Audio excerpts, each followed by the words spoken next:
আর শয়তান কোন জাতির মধ্য থেকে তৈরি হয়েছে, আল্লাহ কোন জাতির মধ্য থেকে শয়তান বানাইছেন, এটাও হয়তো আমরা অনেকেই পারবো না। কথা বলুন ঠিক কিনা? আরো একটু জোরে বলুন। শয়তান কোন জাতির মধ্য থেকে বানানো হয়েছে? মুসলমান ভাইয়েরা, শয়তান কোন জাতির থেকে বানানো হলো? আল্লাহ দুইটা জাতি সৃষ্টি করেছেন। কয়টা জাতি? আরো জোরে বলেন, কয়টা জাতি? দুইটা জাতি আল্লাহ সৃষ্টি করলেন। একটা হলো জিন জাতি, আর একটা হলো মানব জাতি। জোরে জোরে বলুন, কথা ঠিক না ব্যাঠিক? একটা হলো জিন জাতি, আর একটা হলো মানব জাতি। আল্লাহ তাআলা দুইটা জাতি বানাইলেন। এই দুইটা জাতির মধ্য থেকে একটা জাতির মধ্য থেকে শয়তান বানাইলেন। ওই শয়তান কোন জাতির মধ্য থেকে বানাইছে শোনা দরকার আছে না নাই? অবশ্যই বলবো, একটু বসে থাকেন মুসলমান ভাইয়েরা।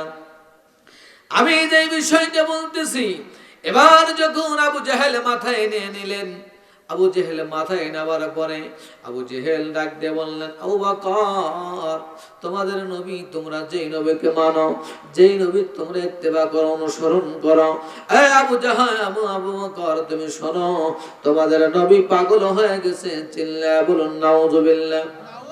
বলুন, আমাদের নবী কি পাগল? আরো জোরে বলেন, পাগল।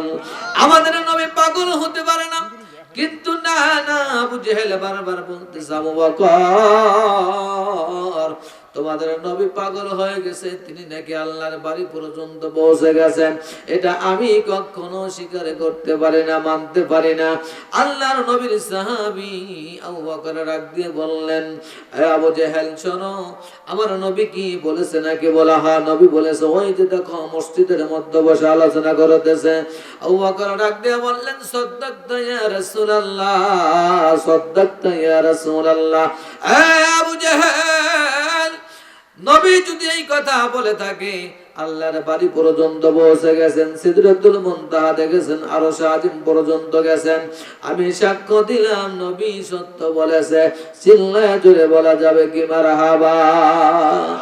জিন্দেগি তোর যাইরে ফাঁকি দিয়া রে সোনার আদম, জিন্দেগি তোর যায় ফাঁকি দিয়া, জিন্দেগি তোর যায় রে ফাঁকি দিয়া রে সোনার আদম, জিন্দেগি তোর যায় ফাঁকি দিয়া, লা ইলাহা ইল্লাল্লাহ। একটু গরম পানি দেন তো, গরম পানি চিনি ছাড়া। লা ইলাহা ইল্লাল্লাহ। খারাপ লাগে? কিছুক্ষণ চালাবো? আওয়াজ তুলে বলো না, আল্লাহ আল্লাহ আল্লাহ আল্লাহ।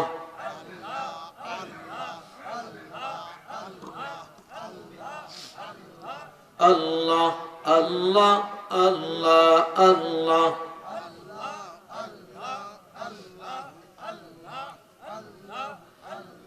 লা ইলাহা ইল্লাল্লাহ মুহাম্মাদুর রাসূলুল্লাহ। সকলে পড়ি সাল্লাল্লাহু আলাইহি ওয়াসাল্লাম। আমার মুসলমান ভাইরা, বাবাজিরা, মায়েরা, বোনেরা, একটু গভীর মনোযোগের সঙ্গে শুনবেন। এইবার আমি শুধুমাত্র মাসের ফজিলত বর্ণনা করি, অন্য আলোচনার দিকে চলে যাব। কারণ হলো, আবু বকর যখন ডাক দিয়ে বললেন, আবু জেহেল, যদি নবী মুহাম্মদ সাল্লাল্লাহু আলাইহি ওয়াসাল্লাম এই কথা বলে থাকে, তাহলে সাদ্দাকতা ইয়া রাসূলুল্লাহ, নবী সত্য কথা বলেছে। চিল্লায়া বলুন মারহাবা। যাদের কপালে হেদায়েত আছে, অল্পতেই হেদায়েত হয়ে যায়। যাদের কপালে হেদায়েত নাই, জিন্দেগি ভর যদি আপনি ওয়াজ শোনায়া যান, ওই মানুষটা কখনো হেদায়েত প্রাপ্ত হবে না। কথা বলুন ঠিক কিনা? আমার মুসলমান ভাইরা, আমি যে বিষয়টা বলতেছি, ওমা আরসালনাকা ইল্লা রাহমাতাল লিল আলামিন, নবীকে এই পৃথিবীর জমিনে রহমত করে প্রেরণ করা হয়েছে। নবী নাই তো কিছুই নাই, কথা বলুন ঠিক কিনা? নবী আছে তাই সব আছে। নবী রাসূলে আমরা এত সুন্দর একটা ইসলাম পেয়েছি। নবী রাসূলে আমরা আজকে সুশীল সমাজ কত সুন্দর করে আজান হয়, আর কত সুন্দর করে আমাদের জামাতে নামাজ হয়। আমার মুসলমান ভাইয়েরা, এই নামাজের জামাতে কিন্তু আমরা তখন আদায় করতে পারি নাই। 3টা বছর পৃথিবীতে, এই দুনিয়াতে রাসূল যখন নবুয়ত প্রাপ্ত হইলেন, 3টা বছর নবীজি গোপনে গোপনে মসজিদের আজান দিয়ে নামাজ আদায় করতে পারে নাই, কথা বলুন ঠিক কিনা? একাধারে 1 বছর নয়, 2 বছর নয়, 3টা বছর নবীজি আমার গুহার মধ্যে, ঘরের মধ্যে, জঙ্গলের মধ্যে, বিভিন্ন জায়গায় গোপনে গোপনে ইসলাম গ্রহণ করে নামাজ ইবাদত বন্দেগী করেছে। মুসলমান ভাইয়েরা, যেই সময় খলিফাতুল মুসলিমিন হযরত ওমর ফারুক রাদিয়াল্লাহু তাআলা আনহু ইসলাম গ্রহণ করলেন, তখন তাহার 26 বছর বয়স। 26 বছর বয়সে হযরত ওমর ফারুক রাদিয়াল্লাহু তাআলা আনহু ইসলাম গ্রহণ করেছেন। চিল্লায়া বলুন মারহাবা। এই 26টা বছর তিনি কুফরে জীবন গঠন করেছেন, বাদ বাকি 26 বছরের পরে তিনি ইসলাম গ্রহণ করেছেন। আর তারপরেই যখন ইসলাম গ্রহণ করলেন, করার পরে হযরত ওমর ফারুক রাদিয়াল্লাহু তাআলা আনহু ডাক দিয়ে বললেন, ইয়া রাসূলুল্লাহ, ইয়া হাবিবাল্লাহ, আজকের থেকে আর গোপনে নয়, ঘরের মধ্যে নয়, জঙ্গলের মধ্যে নয়, গুহার মধ্যে নয়, আজ থেকে মসজিদে আজান হবে আর জামাতে নামাজ হবে। চিল্লায়া জোরে বলুন কথা ঠিক কিনা? আজকে সেই ইসলাম নিয়ে টানাটানি চলতেছে। মুসলমান ভাইয়েরা, ইসলামটা নিয়ে আজকে আমাদের মাঝে কত টানাটানি চলতেছে। এক আলেম বলতেছে এইদিকে, আর এক আলেম বলতেছে ওইদিকে। যতদিন পর্যন্ত আলেম এক না হবে, ততক্ষণ পর্যন্ত ইসলামের এই ফিতনা লেগেই থাকবে, কথা বলুন আরো জোরে বলেন। কারণ হলো আলেম হলো ইসলামের বাতি, আলো। আর সেই আলেম যদি জালেম হয়ে যায়, বলুন তো মানা যায় নাকি? আমার মুসলমান ভাইরা, এজন্য বলতেছি, আসুন হযরত ওমর ফারুক যখন ঘোষণা করে দিলেন, ইয়া রাসূলুল্লাহ, ইয়া হাবিবাল্লাহ, নবী গো, আজকের থেকে আর গোপনে গোপনে না, আজকের থেকে আজান হবে আর জামাতে নামাজ হবে। চিল্লায়া জোরে বলুন মারহাবা। আমার মুসলমান ভাইরা, এজন্য আসুন সেই আল্লাহর ঘরে আমরা ইবাদতের জন্য, মসজিদটা সংস্কার করবার জন্য, সুন্দর করবার জন্য আজকের যে মাহফিল সাজাইছেন মুসলমান ভাইয়েরা রে, এই মাহফিলে যদি আপনি আসলেন এবং বসলেন এবং আপনি দান করলেন, আল্লাহ এই উসিলা করে বান্দাকে মাফ করে জান্নাত দিয়ে দিবে। সুবহানাল্লাহ বলবেন না? মুসলমান ভাইয়েরা, আসুন, এই জন্য বলতেছে নবী হলো আমাদের জন্য হলো রহমত। আল্লাহ পাক কোরআনে বললেন, ওমা আরসালনাকা ইল্লা রাহমাতাল লিল আলামিন। আল্লাহু আকবার। আল্লাহ রাব্বুল আলামিন রহমত করে আমাদের মাঝে প্রেরণ করলেন। সেই নবীজির ইত্তেবা অনুসরণ করা আমাদের দরকার আছে না নাই? আমার মুসলমান ভাইরা, এই জন্য বলতেছি, যেহেতু মসজিদের মাহফিল দিয়েছেন, 4 শ্রেণীর মানুষ আল্লাহর ঘর বানায়। কয় শ্রেণীর মানুষ? 4 শ্রেণীর মানুষ। 4টা গুণ যাদের মধ্যে পাওয়া যাবে, এই 4 শ্রেণীর মানুষ আল্লাহর ঘর বানাইবে। আর 4টা অভ্যাস বান্দা যদি পরিহার না করে, 4টা কারণে বান্দা জাহান্নামে চলে যাবে। নাউজুবিল্লাহ বলেন। 4টা কাজ করলে আল্লাহ পাক তাদের দ্বারা মসজিদ ঘর বানাবে, আল্লাহ তাদেরকে জান্নাত দিয়ে দিবে। আর 4টা কাজ যদি আপনি পরিহার না করেন, আল্লাহ পাক আমাকে আপনাকে জাহান্নামে দিয়ে দিবে। জোরে জোরে বলুন নাউজুবিল্লাহ। শোনা দরকার আছে না নাই? আবার মুসলমান ভাইয়েরা, 4টা কাজ করলে আল্লাহ জান্নাত দিবে। কি কি কাজ আগে বলি? কি বলেন? কি কাজ করলে আল্লাহ জান্নাত দিবে, আর কি চারটা কাজ না করে অর্থাৎ পরিহার না করলে আল্লাহ জাহান্নাম দিবে। এই চারটা কাজের মধ্যে জান্নাতে যাওয়ার চারটা কারণ হলো ইন্নামা ইয়ামুরু মাসাজিদাল্লাহ। আল্লাহ পাক সূরা তাওবার মধ্যে একটা আয়াত নাযিল করে জানিয়ে দিলেন, ইন্নামা ইয়ামুরু মাসাজিদাল্লাহ মান আমানা বিল্লাহ, যারা আল্লাহর উপরে বিশ্বাস স্থাপন করবে এই মানুষগুলোই কি করবে, আল্লাহ পাক তাদের জান্নাত দিয়ে দিবে। জোরে বলুন সুবহানাল্লাহ। আল্লাহর প্রতি বিশ্বাস স্থাপন করতে হবে। আমাদের সমাজের মধ্যে এমন কিছু দল হয়ে গিয়েছিল, ঘোষণা দিয়েছিল 41 সাল আল্লাহ মানে নাই, বিশ্বাস করে নাই। কথা বলুন, আরো জোরে বলেন কথা ঠিক কিনা? আপনি যাই বলেন না কেন, এই কথার মধ্যে যদি আপনি একটু রিয়া নিয়ে অহংকার নিয়ে বলে থাকেন, যদি আপনি বললেন ইনশাআল্লাহ 4140 সাল পর্যন্ত থাকবো, আল্লাহ এই কথা বিশ্বাস করতো, আপনার উপরে নিয়ামত দিয়ে ভরপুর করে দিত। আর মানুষ যখন বলে 41 সাল পর্যন্ত ক্ষমতা আমার থাকবে, বলুন এই কথার মধ্যে কি আল্লাহর কোনো নাম আছে? আল্লাহর কোনো ক্ষমতা রেখে দিয়েছে নাকি? আমার মুসলমান ভাইরা, এই জন্য আল্লাহ লানত পড়ে গেছে। কারণ হলো আল্লাহ লানত পড়বে না কেন? যখন ইমানদার মানুষ হবে আল্লাহর প্রতি ভরসা রাখা দরকার আছে না নাই? আর একটু জোরে বলুন, আছে না নাই? আপনারা রাগ করতেছেন নাকি? কথা বলেন না কেন? আবার মুসলমান ভাইয়েরা, আমি কি কোন রাজনৈতিক কথা বলতেছি? আমি কিন্তু হক কথাটা বলতেছি। মুসলমান ভাইয়েরা, এখনো যে সমস্ত দল ক্ষমতায় যাবে, এই সমস্ত দল যদি মানুষকে মানুষ না ভাবে, আল্লাহর উপরে তাওয়াক্কুল না করে, ভরসা না করে, ওই জাতির যেই অবস্থা হয়েছে, বলুন এই জাতির সেই অবস্থা হবে কি হবে না? আরো জোরে বলেন। আমি সাবধান করে বলতেছি, যে দলই ক্ষমতায় যাক না কেন, যদি আপনি ওই দলের মতো ক্ষমতা খাটান, 41 সাল পর্যন্ত থাকবো আমি, কি বলেন ঠিক না বেঠিক? আজকে আলেমদের মধ্যে একটা ফিতনা আছে বাবা, কিন্তু আলেম যদি এক না হতে পারে, কওমি আলেম, আলিয়া আলেম, চরমনাই, ফুরফুরা, যে যে দল করেন না কেন, সকল মুসলমানকে যদি একত্রিত হতে না পারেন, তাহলে আবারও আমাদের মধ্য থেকে ফাটল সৃষ্টি হয়ে আবারও আমাদেরকে জেল জুলুমের মধ্যে থাকতে হবে। কথা বলুন ঠিক না ঠিক? এজন্য সম্মানিত এখানে যে কয়েকজন মুরব্বি আছেন, সকলকে দৃষ্টি আকর্ষণ করছি, বিশেষ করে মাইকের আওয়াজ যতদূর পর্যন্ত যাচ্ছে সকলকে আহ্বান করছি, মেহেরবানি করে সকলে মাহফিলে আসুন। এখানে মাহফিল দেওয়া হয়েছে মসজিদের মাহফিল। কথা বলুন, মসজিদের মাহফিল।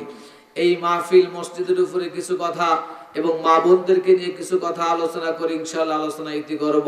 আমা তৌফিক ইল্লা বিল্লাহ। সম্মানিত হাজিরিন, আমি যে বিষয়টা আলোচনা করব, কিছু টপিক, কিছু কথা আগে বেড়া না দিলে অনেক সময় মাছ ধরা যায় না। কথা বলেন।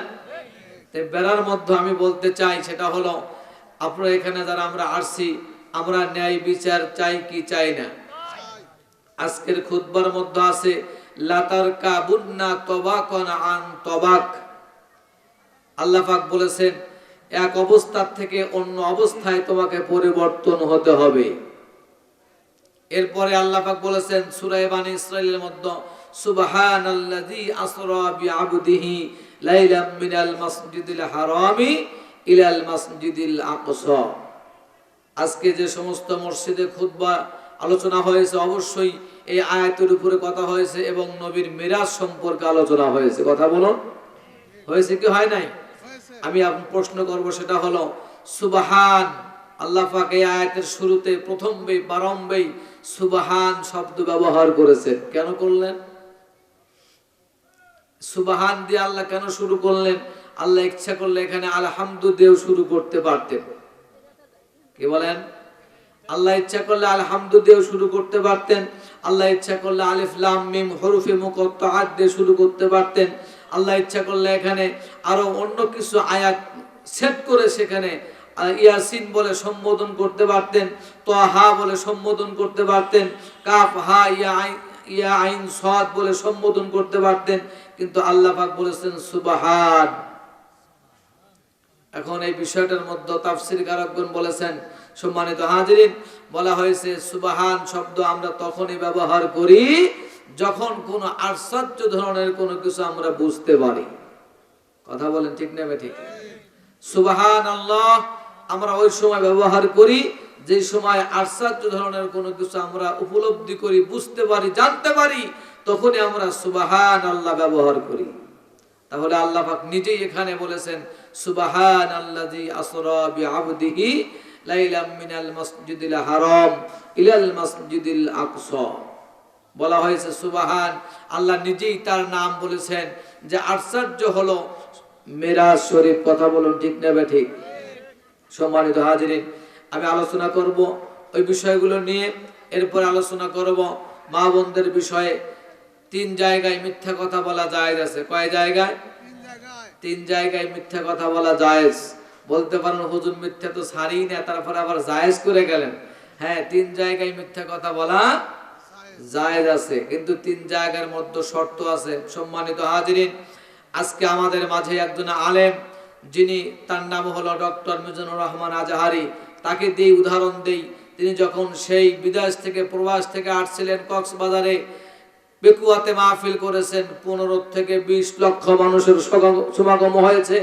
যে আজহারিকে এই দেশে থাকতে দেওয়া হয় নাই, যে আজহারিকে কোনো অনুমতি দেওয়া হয় নাই, সেই আজহারি বিয়ের ভেসে সে এই বাংলাদেশে কক্সবাজারে 15 লক্ষ থেকে 20 লক্ষ মানুষ নিয়ে আলোচনা করে, অর্থাৎ মাহফিল করে তিনি ছেড়ে দিয়েছেন। কথা বলুন ঠিক নেবে ঠিক? সম্মানিত হাজিরিন, আজকে আমাদের যে অবস্থা, আগে যেরকম অবস্থান ছিল সে অবস্থান থেকে আরেকটা অবস্থান আমাদের মাঝে অবস্থান করতেছে। এজন্য আল্লাহ বলেছেন লাতারকাবুন্না তাবাকান আন তাবাক। এক অবস্থা থেকে অন্য অবস্থায় পরিবর্তন করে দেওয়া, এটা আল্লাহ পাকের খেলা। জোরে বলুন কার খেলা? আল্লাহ পাকের খেলা। সম্মানিত হাজিরিন, এজন্য বলতেছি 3 জায়গায় মিথ্যা কথা বলা জায়েজ, কিন্তু 3টা জায়গায় কোন কোন জায়গায় মিথ্যা কথা বলা জায়েজ শোনা দরকার আছে না নাই? আসুন এই বিষয়গুলো নিয়ে আলোচনা করলেই মা বোনদের কিছু কথা চলে আসবে। আল্লাহ পাক সকলকে বোঝার তৌফিক দেন। সকলে পড়ুন আমিন। একটু মহব্বতের সাথে কলেমার জিকির দেই, লা ইলাহা ইল্লাল্লাহ।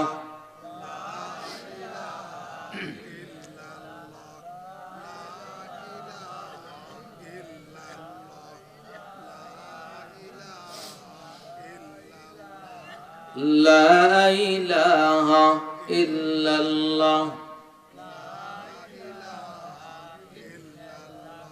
لا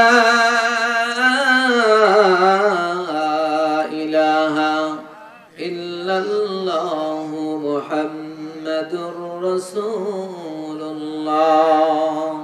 সকলে পড়ি সাল্লাল্লাহু আলাইহি ওয়াসাল্লাম।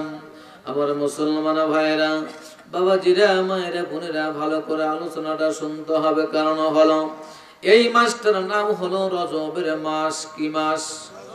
রজবের মাস।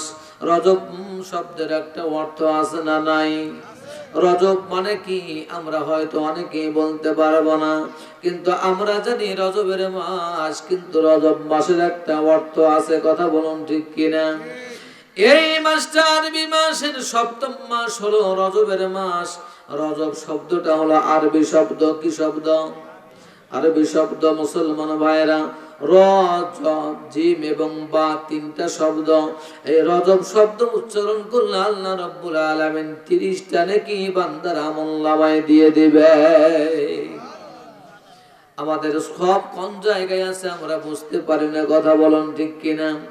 আরবি মাসগুলোর নাম যদি আপনি মুখস্থ করতে পারেন, আর যদি আপনি মাসগুলোকে স্মরণ রাখতে পারেন, আল্লাহ পাক বান্দা আর বান্দির আমলনামায় সব লিখে দিবে। এজন্য বলতেছি মাসটার নাম হলো রজবের মাস। আরবি মাসের 7ম মাস হলো রজবের মাস।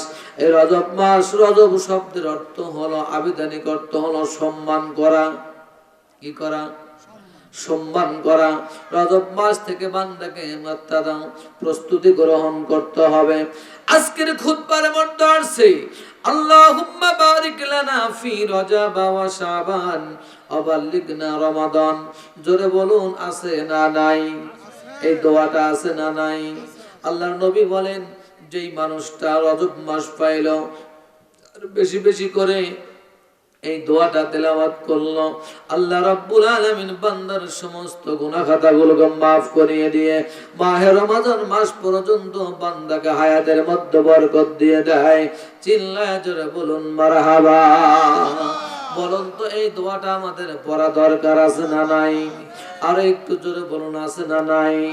আমার মুসলমান ভাইয়েরা, এজন্য যখন সময় পাইবেন তখন এই 2টা মাস আপনি দোয়া করেন, আল্লাহুম্মা বারিক লানা ফি রজব ওয়া শাবান ওয়া বাল্লিগনা রমাদান। এই দোয়াগুলো নবীজি আমাদের শিখিয়ে দিয়ে গেছেন। বলুন, নবীর চাইতে মহামানব পৃথিবীতে আর কোনো কেউ আছে নাকি? আর একটু জোরে বলুন আছে নাকি? নবীর চাইতে মহামানব বিশ্বের মধ্যে কেউ নাই যেই নবীকে সৃষ্টি না করলেন আল্লাহ তাআলা।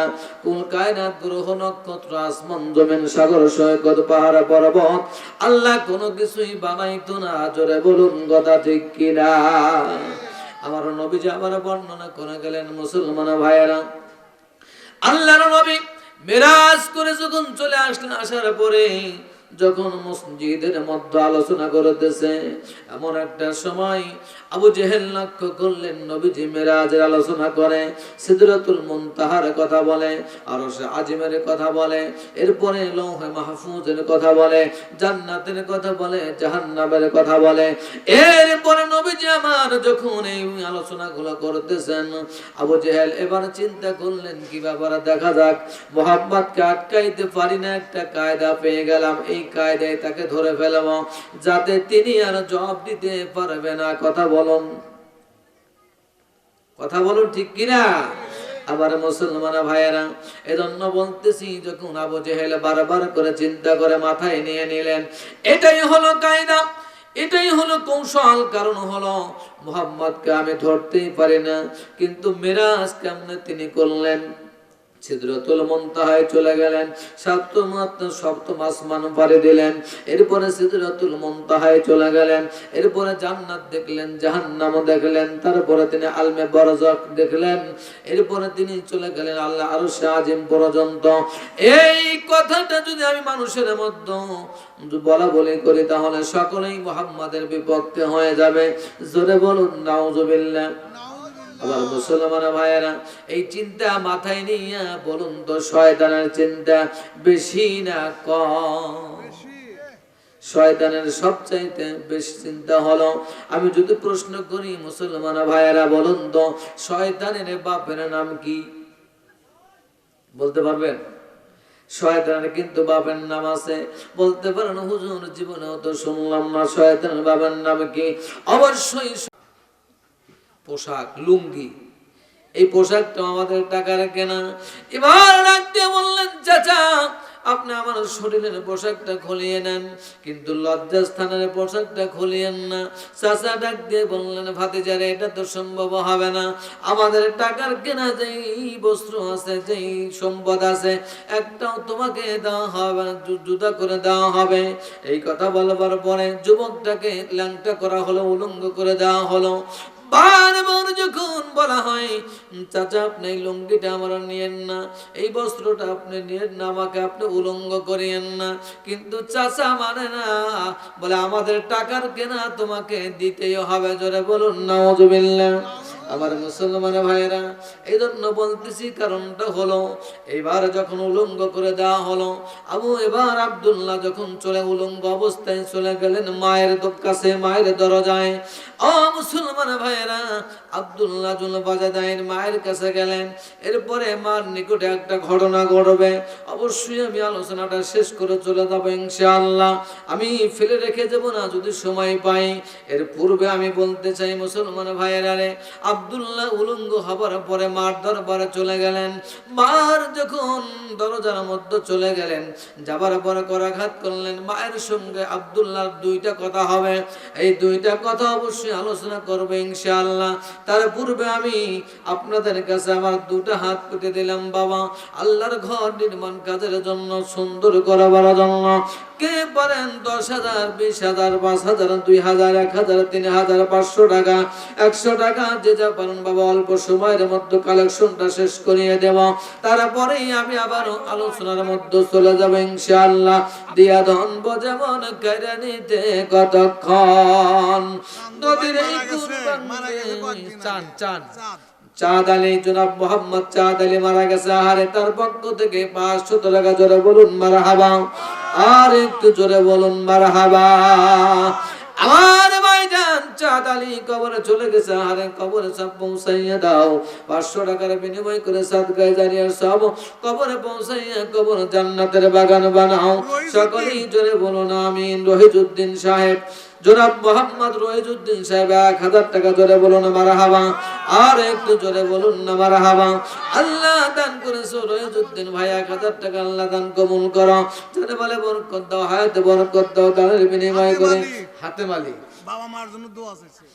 জনাব মোহাম্মদ হাতেম আলী 1000 টাকা, জোরে বলুন মারহাবা। হয় না?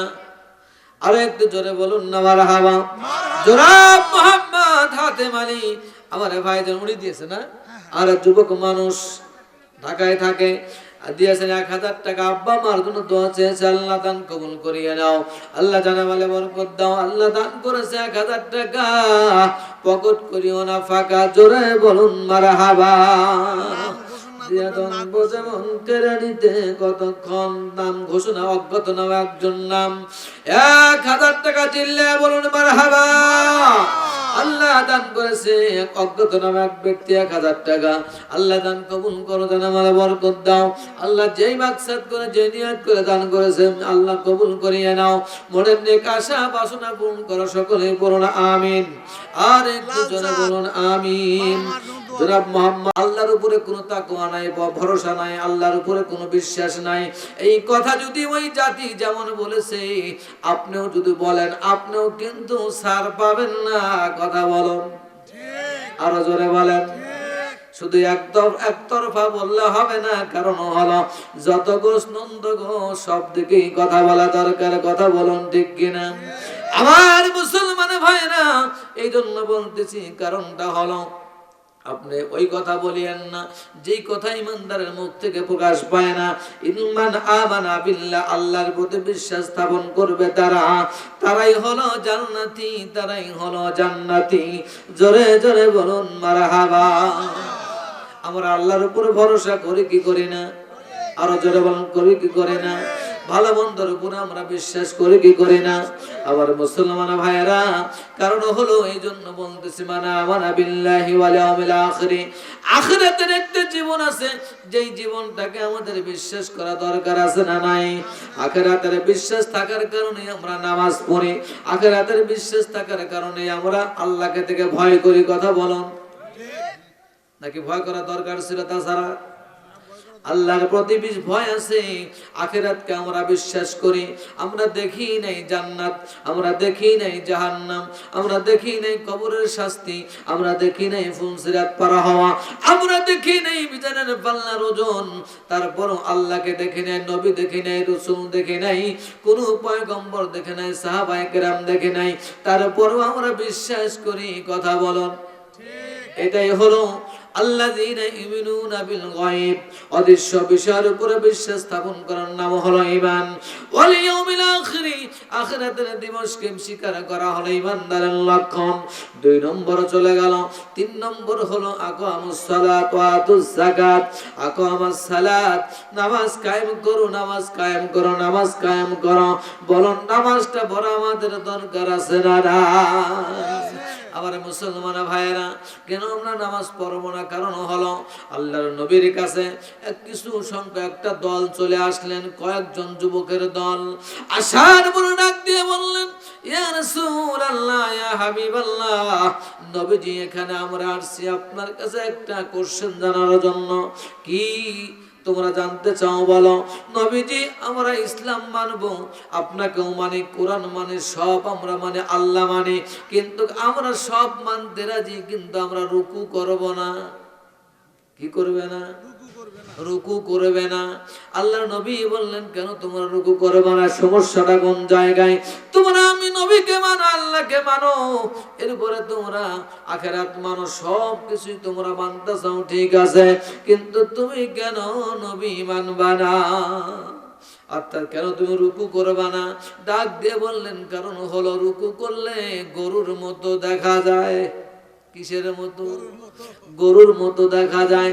অতএব গরুর মতো হইতে আমরা রাজি না। নবী বললেন মান আকামাস সালাত ফাকাদ আকামাদ্দিন, যে নামাজ পড়লো সে দিনটা প্রতিষ্ঠা করলো, আর যে ব্যক্তি নামাজ পড়লো না সে দিনটাকে ধ্বংস করে দিল। নাউজুবিল্লাহ বলেন। আমার মুসলমান ভাইয়েরা, আল্লাহর নবী ডাক দিয়ে বললেন শোনো শোনো, তোমরা যদি নামাজ পড়ো রুকু না করো তাহলে তো নামাজও হবে না। অর্থাৎ মুসলমান এবং বিজাতির মধ্যে পার্থক্য হলো নামাজ। নামাজ জোরে জোরে বলুন কথা ঠিক কিনা? মুসলমান ভাইয়েরা, আল্লাহ রাব্বুল আলামিন কুরআনুল কারীমের মধ্যে আয়াত নাযিল করে দিলেন, ওয়া ইযা কিলা লাহুম রুকউ লা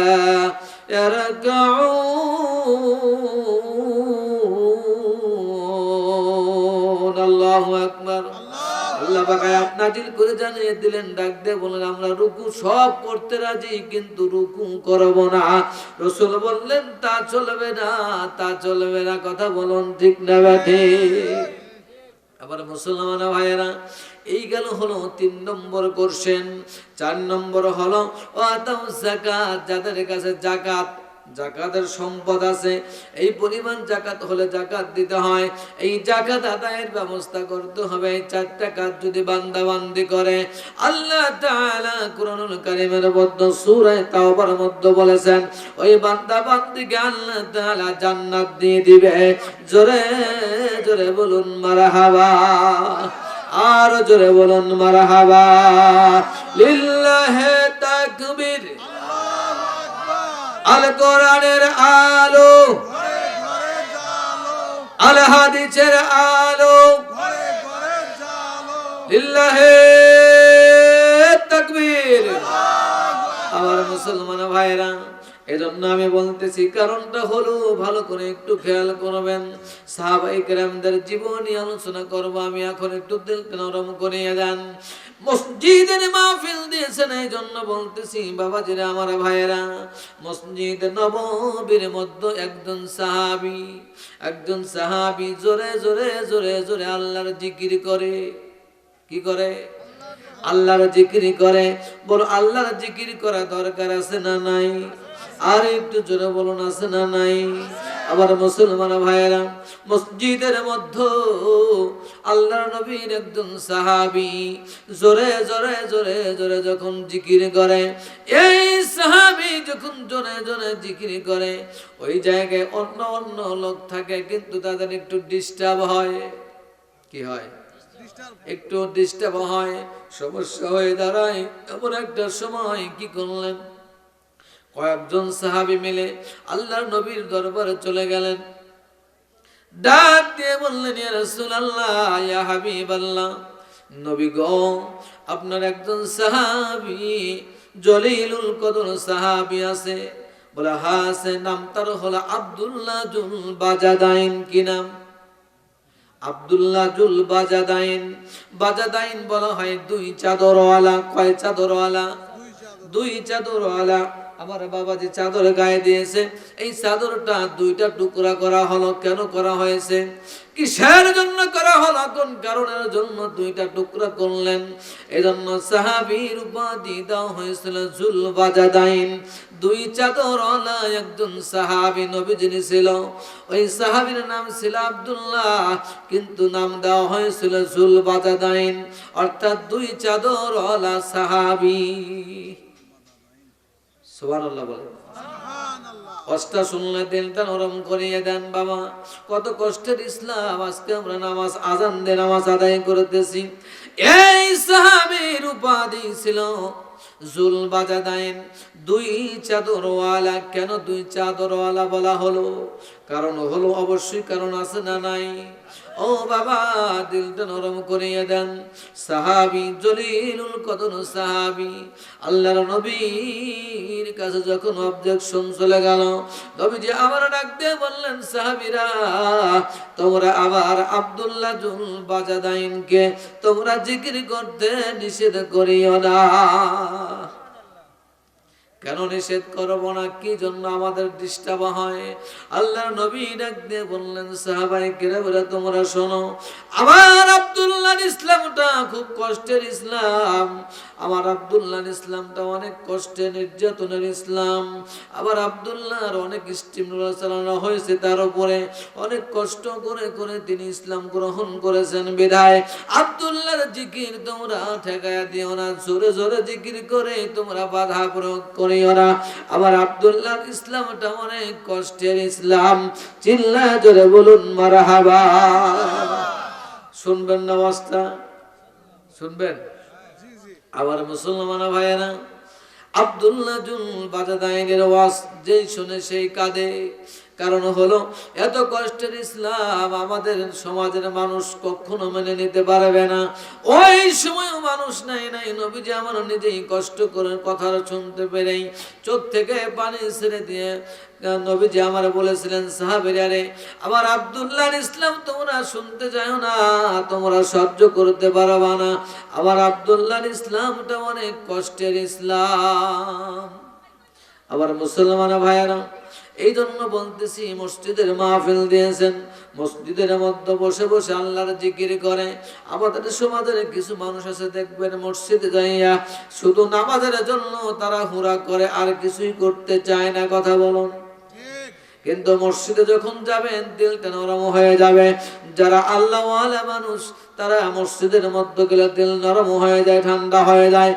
এই মাহফিলে আজকে কত শীত মুসলমান ভাইয়েরা, অনেক কষ্ট করে আপনাদের মাঝে বক্তাগণ আগমন করেছে। আমরা আপনাদেরও কষ্ট হয়েছে, এই মাহফিল অর্থাৎ যোগান দিতে কথা বলা হয়েছে কি হয় নাই?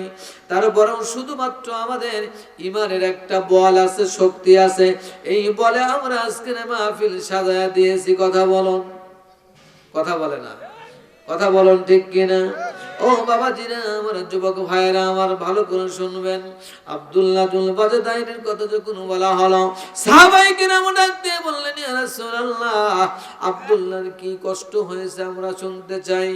আল্লাহর নবী এবার হাদিসের মধ্যে বর্ণনা করেন, আব্দুল্লাহ জুল বাজাদাইন মদিনার মধ্যে যদি 10 জন ধনী মানুষ থাকে, এই 10 জন ধনী মানুষের মধ্যে আব্দুল্লাহ জুল বাজাদাইনের বাবাও ছিলেন একজন ধনী মানুষ। কয়জন? 10 জন ধনী মানুষের মধ্যে, অথবা 5 জন ধনী মানুষের মধ্যে, ওই আর মদিনা শহরের মধ্যে 10 জন ধনী থাকলে আব্দুল্লাহ জুল বাজাদাইনের বাবাও ছিলেন একজন ধনী মানুষ।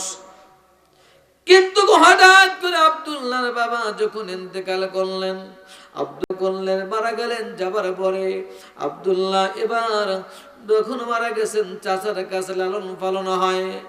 চাচার কাছে যখন লালিত পালিত হয়, আবার একটা সময় আরব অর্থাৎ মদিনাতে একটা সংবাদ হয়ে গেল, মদিনাতে একজন নবীর আগমন হয়েছে।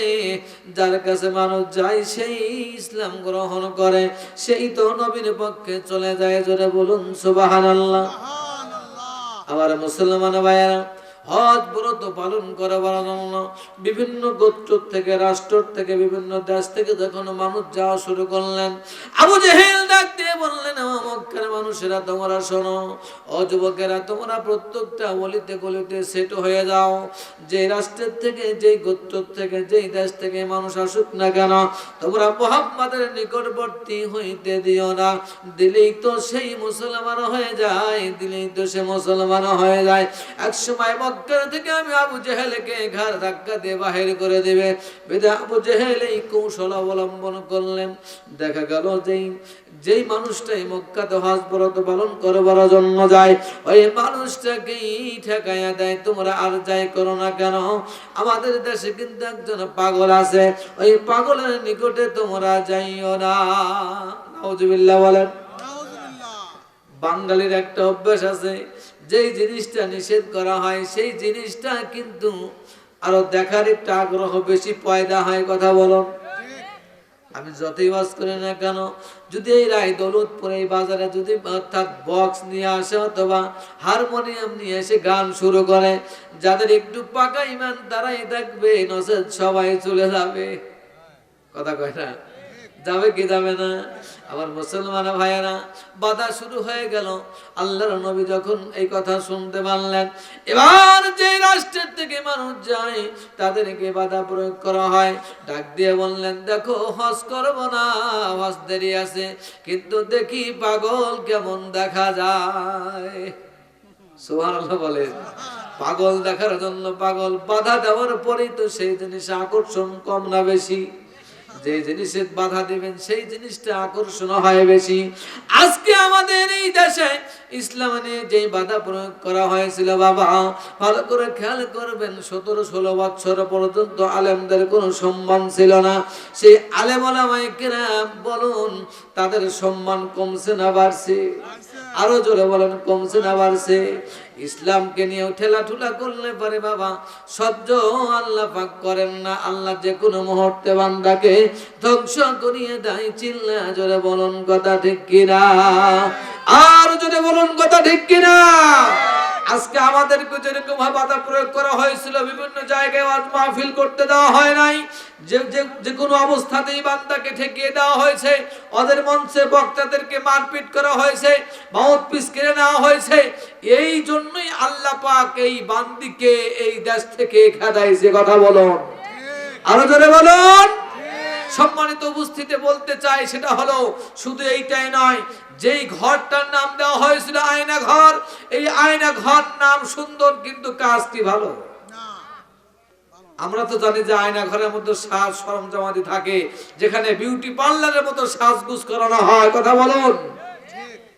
এমন একটা নাম দেওয়া হয়েছিল যেই ঘরের মধ্যে সাজগুজ করাতে হয় নাই, বরং না খায় না দেয় মানুষকে মেরে ফেলানো হয়েছে।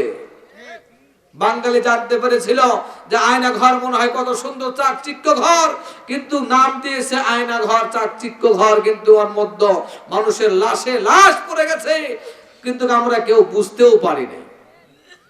আমি কি ঠিক বললাম না ঠিক বললাম? যদি বলতো ওইটা গুম ঘর, ওইটা অর্থাৎ ডুম ঘর, তাহলে বুঝতাম যে ওখানে মানুষ, মরা মানুষ থাকে, কিন্তু নাম দেওয়া হয়েছে আয়না ঘর। আয়না ঘরের মধ্যে বলুন বিউটি পার্লারের মতো সাজ থাকে কি থাকে না? কিন্তু সেই বিউটি পার্লার নয়, সেখানে মানুষের কঙ্কাল আছে, সেখানে মানুষের হাড় হাড্ডি আছে, সেখানে মানুষের কত নির্যাতন আছে। পেশাব করে পেশাব খাওয়া লাগছে, পায়খানা করে পায়খানা খাওয়া লাগছে। একজন মানুষ আর একজন মানুষকে এত কষ্ট দিতে পারে? মুসলমান ভাইয়েরা, এজন্য বলতেছি, ইসলাম আজও যদি এই দল গেছে, আর এক দল যখন যাবে, সেই দল যদি এই দলের মতো কাজ কারবার করে, জোরে বলুন আল্লাহ ছেড়ে দেয়, কিন্তু ছাড় দিবে না। কথা বলুন, আরো জোরে বলুন। সে যেই দল হন না কেন, আমি বলছি আপনি যেই দল করেন না কেন, কিন্তু আপনাকে পার্লামেন্টে থাকতে হবে এক হয়ে, কিন্তু নীতির উপরে আল্লাহর উপরে তাওয়াক্কুল করে বান্দা 4টা কাজ যদি করতে পারে, আল্লাহ পাক তাদেরকে জান্নাত দিয়ে দিবে। আমি কি ঠিক বললাম না ঠিক বললাম? রাগ করছেন না গোসা করছেন? অসন্তুষ্ট? মুহাব্বতে বরং লা ইলাহা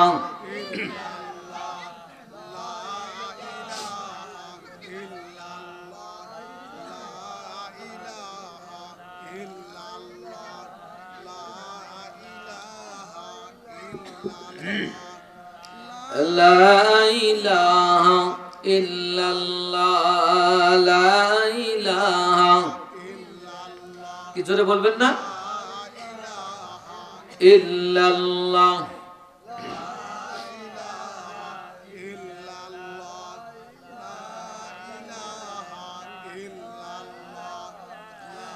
নবীর প্রেমিকেরা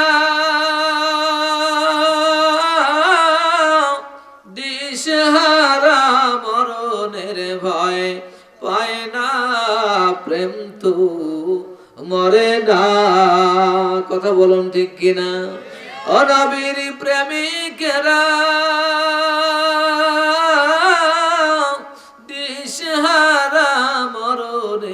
ভয় পায় না, প্রেম তো মরে না। প্রেম করেছেন অসকরণী,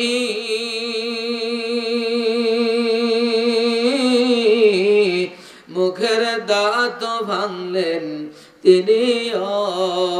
কথা বলুন আরো জোরে।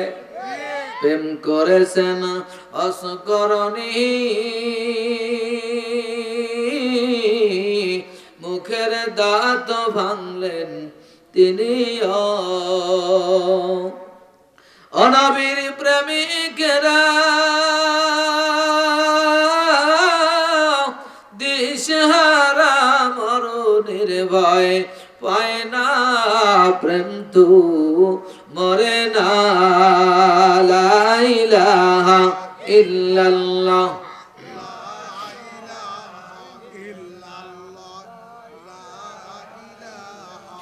ইল্লাল্লাহ, লা ইলাহা, লা ইলাহা ইল্লাল্লাহ মুহাম্মাদুর রাসূলুল্লাহ। সকলে পড়ি সাল্লাল্লাহু আলাইহি ওয়াসাল্লাম। আমার মুসলমান ভাইরা, বাবাজিরা, মায়েরা, বোনেরা, গভীর মনোযোগের সঙ্গে শুনবেন, কারণ হলো আব্দুল্লাহ জুল বাজাদাইনের কথা বলতেছিলাম। মসজিদের মধ্যে জোরে জোরে জিকির করা নিষেধ করার জন্য আল্লাহর নবী ডাক দিয়ে বললেন, সাহাবীরা রে, আমার আব্দুল্লাহ রে তোমরা নিষেধ করিও না, তাকে বাধা দিও না, কারণ তার ইসলামটা অনেক কষ্টের ইসলাম। অল্প বয়সী তার বাবা মারা গেল। মদিনাতে তার মতো ধনী বংশের সন্তান ছিল। বাবা মারা যাওয়ার পরে চাচার কাছে লালিত পালিত হয়। এবারে শুনতে পারলেন মদিনাতে একজন নবীর আবির্ভাব হয়েছে। যেই নবীকে মেনে নিলে পরে আল্লাহ পাক জান্নাত দিয়ে দিবেন। জোরে বলুন মারহাবা। আবার মুসলমান ভাইয়েরা, এই জান্নাতের আশায় তিনি চলে গেলেন। নবী খুঁজতে খুঁজতে নবী পেয়ে গেলেন। আল্লাহর নবীর হাতে কলেমা পড়ে মুসলমান হয়ে গেলেন। মুসলমান হবার পরে আব্দুল্লাহ জুল বাজাদাইন রাত্রে অন্ধকারে, মা ছিল অগ্নি পূজক, মা অগ্নির পূজা করতেন, আগুনের পূজা করতেন। চাচাও ছিল আগুনের পূজা করতেন। মুসলমান ভাইয়েরা, কিন্তু সন্তানটা হলো মুসলমান। জোরে বলুন কথা ঠিক কিনা? মা ছিল অগ্নি পূজক আর সন্তান ছিল ইসলাম দরদি, নবী দরদি, আল্লাহর প্রতি বিশ্বাস স্থাপন করে একজন মানুষ যুবক। এবার যুবক যখন রাত্রি রাত্রি হলে পরেই চলে যায় নবীর দরবারে। অনেক রাত ভর থেকে এখন চলে আসে বাসায়। এবার আস্তে আস্তে করে চাচা জানতে পারলেন যে ভাতিজা নবী যিনি দরবারে যাতায়াত করে, বিধায় তিনি ডাক দিয়ে বললেন, ভাতিজা তুমি যদি মুহাম্মাদের ধর্ম ছেড়ে না দাও, তাহলে আমাদের বাড়িতে তোমার পাতিলে আর ভাত হবে না। কি হবে না?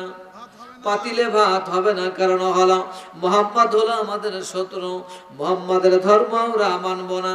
তুমি আমাদের ধর্মের সন্তান হবার পরে মুহাম্মদকে মেনে নিলা। ভাতিজা আব্দুল্লাহ, তুমি শুনে নাও, আমি তোমার আমাদের পাতিলে, আমাদের বাড়িতে, ফ্যামিলিতে তোমার কোনো স্থান হবে না। তোমার আমরা জুদা করে দেব, আলাদা করিয়া দেব। এবারে সাহাবী ডাক দিয়ে বললেন, চাচা আপনি জেনে গেছেন, তাহলে আপনি শুনিয়ে নেন। আমার জীবন দিতে প্রস্তুত, কিন্তু নবীর দরবার ছাড়ব না। আমার মুসলমান ভাইয়েরা, এই সুন্দর একটা ঘটনা আলোচনা করতেছি, ভালো করে বুঝবেন। আমার জীবন দিয়ে দেব, কিন্তু আমি নবীর কদম ছাড়ব না। মুসলমান ভাইয়েরা, যারা নবী চেনে, নবী জানে, নবী মেনে নিয়েছে, তারা জীবনে কোনোদিন মিথ্যা কথা বলবে না, সুলে কাষ্টে চড়বে। তারপরেও তারা কোন সময়ের জন্য বাতিলের কাছে মাথা নত করবে না। জোরে জোরে বলুন কথা ঠিক না ঠিক? আবার মুসলমান ভাইয়েরা, এজন্য বলতেছি, কারণ হলো আব্দুল্লাহ জুল বাজাদাইনকে বলা হলো, ও আব্দুল্লাহ তুমি ধর্ম তো ছেড়ে দাও, নসে তোমাকে আমরা আমাদের সংসার থেকে জুদা করে দেব। এই কথা বলার পরে মুসলমান ভাইয়েরা রে, এবার তিনি কি করলেন, না না না না, ইসলাম ছাড়তে পারবো না। এবার চাচা ডাক দিয়ে বললেন, ভাতিজা যদি তাই হয়ে থাকে, তাহলে আজকে আমাদের সংসার থেকে তোমাকে জুদা করা হবে। কি করা হবে? জুদা করে দেওয়া হবে, আলাদা করে দেওয়া হবে। আমাদের সংসারের সন্তান যদি কথা না শুনে আমরা আলাদা করে দেই কি দেই না? ডাক দিয়ে বললেন, ভাতিজা আব্দুল্লাহ, তুমি আমাদের কথা শোনো না, তোমাকে আমরা আলাদা করে দেব, জুদা করে দেব, আর কখনো আমাদের সম্পত্তির ভাগ তুমি পাইবে না, আমার বাড়িতে তোমার কোনো রিজিকের ফয়সালা হবে না। এবার ডাক দিয়ে বললেন, চাচা তাই হবে, কিন্তু আমি নবীর কদম ছাড়ব না। চাচা ডাক দিয়ে বললেন, ভাতিজা রে, তোমার শরীরে যেই লেবাস আছে, যেই পোশাক আছে, এই পোশাক তো আমাদের টাকার কেনা।